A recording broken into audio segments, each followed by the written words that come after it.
देखे बरनैना तरसे मोर धर धर आंसू बरसे। तोला देखे बरनैना तरसे मोर धर धर आंसू बरसे। रानी कहाँ मेरे तय लुका गे, कहीं मोला तो नहीं भुला गे। उन जगह मरथिया पहाए मोर प्राण ह निकला जाए। सजनी तोर बिना ये सजनी तोर बिना, सजनी तोर बिना ये सजनी तोर बिना। मोला थी राजा तोर सपना, सुन लेना मन के कल्पना। मोला थी राजा तोर सपना, सुन लेना मन के कल्पना। मोर मन मां प्यास जगा के, रोग माया के तह लगा के। मोल कैसे तह बुलाए, अन पानी कछु न सुहाए। सजना तोर बिना, सजना तोर बिना, सजना तोर बिना, सजना तोर बिना।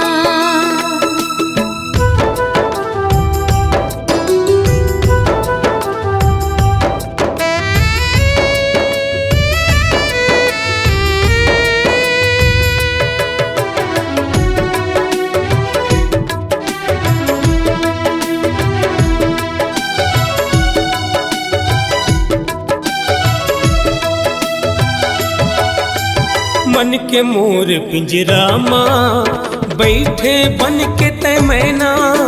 रूप तोरे देखे बर तरसत है मोर जिया।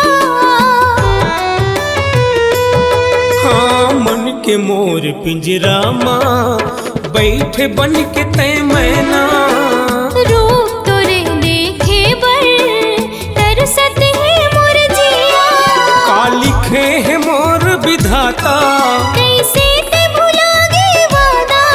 धक धक जीवरा मोर धड़के, मित मिलन बा मोर मन तड़पे। सजना तोर बिना, सजना तोर बिना, सजनी तोर बिना ये सजनी तोर बिना।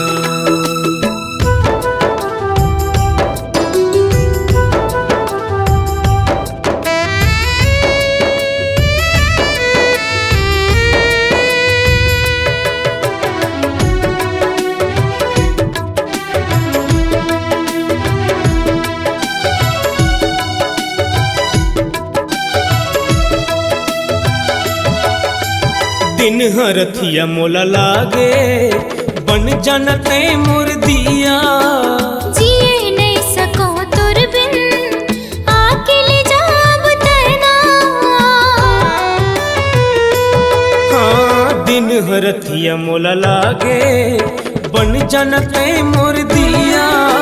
जिए नहीं सको तोर बिन, आके ले जाब तना। बैठे रही थो मैं उदासी, तोर सुर तमा फिर आसी। जिंदगी है तोर बिन सुनना, मोर तन लखावत है अन्ना। सजना तोर बिना, सजना तोर बिना, सजनी तोर बिना ये सजनी तोर बिना। ओला देखे बरनैना तरसे मोर धर धर आंसू बरसे। मोला थी राजा तोर सपना, सुन लेना मन के कल्पना। रानी कहाँ मेरे तय लुका गे, रोग माया के तह लगा के। उन जगह मरथिया पहाए अन पानी कछु न सुहाए। सजना तोर बिना, सजना तोर बिना, सजनी तोर बिना ये सजनी तोर बिना। सजना तोर बिना, ये सजना तोर बिना, सजनी तोर बिना ये सजनी तोर